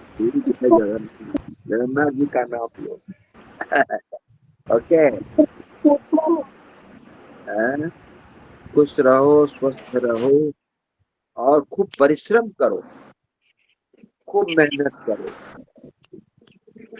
वाक्य संरचना, कठिन शब्दों को याद रखो, और बार बार लिखो। लिखने से बात याद रह जाए, नहीं लिखने से कुछ। और मिलान करो, और जो लिख रही हो उसका संशोधन खुद करो, उसको खुद पढ़ो, क्या गलतियां है, किस बिंदु को आपने छोड़ दिया है, उसको जोड़ो बार बार। कम से कम एक प्रश्न का उत्तर अगर 2 बार 3 बार लिख दोगे तो याद रहेगा। क्लिक। ओके, बहुत बहुत धन्यवाद आप लोगों को। मुझे कुछ पूछना था। हाँ बोलो, क्या पूछ रही हर हो? जगह क्या नाम है? सुदीप्ता। सुदीप्ता, हाँ, कहाँ की हो तुम? सर मैं कटक हूँ। कटक? कटक में कहाँ? सर अरे कटक कॉलेज। कहाँ रहती हो? कटक में तो हमारा संस्थान है, इंस्टीट्यूट बीएचईडी का। जी सर, हाँ? मैं रेवेंशा में, मतलब रेवेंशा के पास रहती हूँ, वहीं से ग्रेजुएशन किया था मैंने। अच्छा, रेवेन्सा से बीए, ऑनर्स हिंदी ऑनर्स। जी सर जी। अच्छा, वह अभिषेक जी पढ़ाते हैं। जी अभिषेक अंजुमन तो सर। अंजुमन तो रिटायर्ड हो गई है। जी अभी अंजुमन जी पढ़ाते हैं, और कौन है? सर, अभी और एक है, बाहर से हैं, वो भी वेस्ट बंगाल से हैं, एक सर हैं, वो अभी पढ़ा रहे हैं। अच्छा, अभी जी सर। तुम्हारा खत्म हो गया और इग्नू में एमए कर रही हो? जी सर, अभी मैं कॉम्पिटिटिव्स के लिए प्रिपेयर हो रही हूँ, तो मैंने सोचा पीजी साथ में डिस्टेंस में कर लूँ। वेरी गुड, बहुत अच्छा। सर कुछ रेवेन्शा पूछना के था पास सर। तुम्हारा घर है? रेवेन्शा के पास जी तुम्हारा घर है क्या? नहीं सर, अभी अच्छा मैं रह रही हूँ अच्छा, अपना घर कहाँ है? सर केंद्रापड़ा। अच्छा अच्छा, कहना अच्छा, क्या पूछना चाहती हो? हर जगह प्रकाशन वर्ष जो है वो अलग लिखा है। आपने जो बोला झरना, मैं जहाँ से पढ़ी थी वहाँ पे हाँ, 1919 में थोड़ा झरना का अंतर, प्रकाशन थोड़ा हुआ। अलग अलग मिलता है, कोई बात नहीं। जी सर। अगर सर ऐसा है, विवादास्पद है, कहीं कुछ लिखा गया है, उसको छोड़ दो, मत लिखो। झरना लिखो, आंसू लिखो, कामायनी जी सर। लिखो। प्रकाशन साल में अगर विभिन्नता पाई जाती, कहीं क्या लिखा जाता है, जैसे जन्म के बारे में विवादास्पद होता है, इसलिए कोई चिंता की बात नहीं है, उसको छोड़ो। जहाँ जहाँ विवाद है उससे दूर रहो। मेरा ये तो सर कहना। हम जो बुक में लिखा है उसके हिसाब से हम एग्जाम में लिखेंगे। हाँ, क्यों नहीं। वही बेहतरीन मैं बोल। किताब सुनो, इग्नू की जो किताबें है वो बढ़िया किताब है, जी सर। बिल्कुल समझा। हाँ, थोड़ा रिपीटेशन हुआ है, जी पुनरावृत्ति हुई है, उसके लिए उसे देखकर नोट बना दो। जो मुख्य बिंदु है उन पर मैं चर्चा करता हूँ, सर उनको लेकर कॉपी नोट से करो। पूरा पढ़ने की लिखने की जरूरत है, पढ़ सकती हो, लेकिन लिखने के समय उसको शट करो, प्रश्न के हिसाब से उत्तर लिखो। जो प्रश्न पूछा गया है उसके हिसाब से उत्तर लिखना है, समझ रही हो। वैचारिक आधार जी पूछा सर। गया, वैचारिक जी आधार। जयशंकर प्रसाद की काव्य दृष्टि पर है, आधुनिक बोध पर है, युग चेतना पर है, राष्ट्रीय सांस्कृतिक चेतना पर, उस पर लिखो। समझ, इधर उधर की बातें जो है उनको छोड़ो, इसलिए तो नोट किया जाता जी सर। है। नोट करने का उद्देश्य यही है और कुछ नहीं। ओके, रहता हूँ, हाँ? खुश रहो। जी सर। ठीक है। हाँ।